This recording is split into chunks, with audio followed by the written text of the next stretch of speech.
What is going on, y'all? Psych Perspectives, giofvcks here, and in this video, this is so important that we touch on this. The ghosters.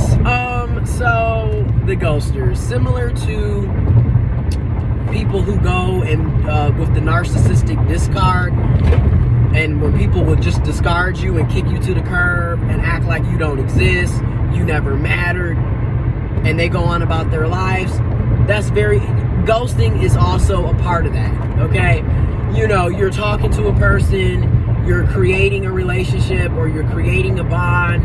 There's back and forth conversations. Y'all might see each other consistently, and then all of a sudden, they fall off the face of the planet and disappear into the night, and you don't know where they're at.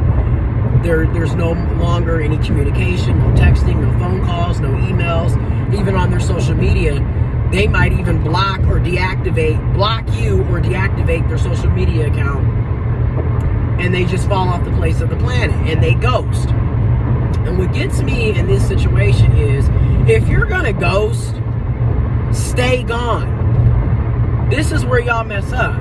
Y'all sit up and ghost people and then try to reappear months down the road, or in my case, a year later, like I've been saying for a while. You think these people are gone. They've ghosted you, they discarded you, they've cut off all communication, they act like you don't exist, you know, they do all of these things, right? And then they reappear months, years down the road, and it's like, what is that? It's toxic. That's what it is. And my thing is this: if you need time for you need space, you need a break, you feel me? It's a lot going on in your life.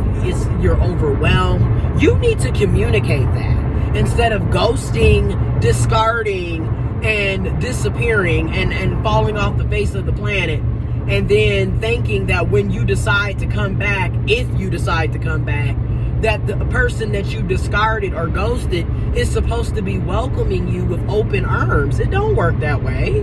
It don't work that way. And it's very toxic to be inconsistent like that and wishy-washy. And it just goes to show you that that person has issues.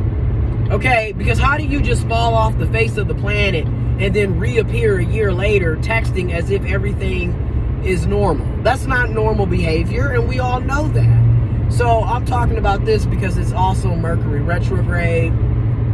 Information about Mercury Retrograde, discarding, and ghosting will be in the description box below. But it's Mercury Retrograde, and during Mercury Retrograde, people from your past, whether that's ex-boyfriends, girlfriends, partners, significant others, exes, they tend to try to come back during Mercury Retrograde. And a lot of people will discuss their experiences with people that they haven't been in contact with in months, years, reappearing, trying to communicate with them during Mercury Retrograde. And I've got examples on examples. I have screenshots. I have so much where I'm like, let me just tell you again. Another cis man example. Today I'm at work doing a training, reading, doing my notes, and I get a text message from a random number. And I'm like, and the person talking about some, hey, you in Flint.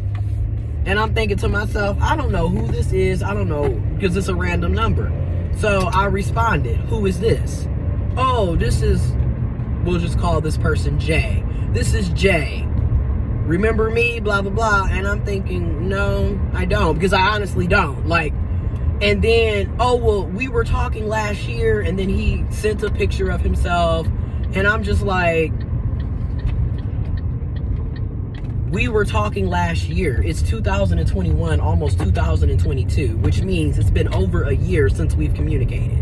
And this is because you ghosted and fell off the face of the planet. What do you want? And I said it just like that. What do you want? Oh, I was just trying to see if you wanted to link up and blah, blah, blah. And I'm like, I'm not interested. Oh, okay, well, da-da-da-da-da. And I'm just like, not responding. Because again, how in the world do you ghost people, discard them, treat them like they don't exist, don't matter, don't have any value? You fall off the face of the planet and then you think you're just going to reappear and pop up in a person's life. That's not how things work. And again, a lot of you, and I'm going to say it, a lot of you cis men behave this way. You're emotionally unavailable. You're emotionally manipulative. You're only talking to me as a trans man because you're trying to fetishize and sexualize me.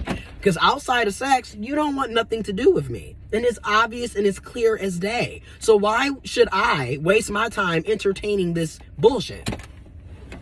I don't. I just quickly exit stage left. That's a red flag. I don't understand how you think you can ghost somebody and be gone for over a year and then reappear and think that we supposed to be, you know, like we gonna hang out like we ain't missed the beat. Like, that's not how it works. On top of the fact that I'm not interested in being your booty call, your trans fetish, your secret, I'm not interested in any of that. So, bye-bye. But I just wanted to talk about that because this is the second incident in the past day that I'm dealing with people from my past, like literally from 2020.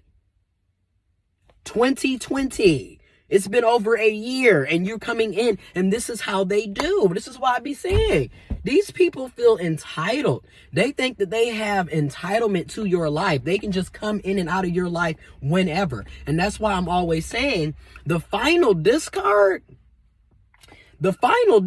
comes from you. It comes when you shut it down, when you go no contact, because at the end of the day, you have to have boundaries. You have to stop allowing people to come in and out of your life like a revolving door. This is not a convenience store, folks. So again, if you can't be consistent, you can't communicate, you're not emotionally available, I'm not interested.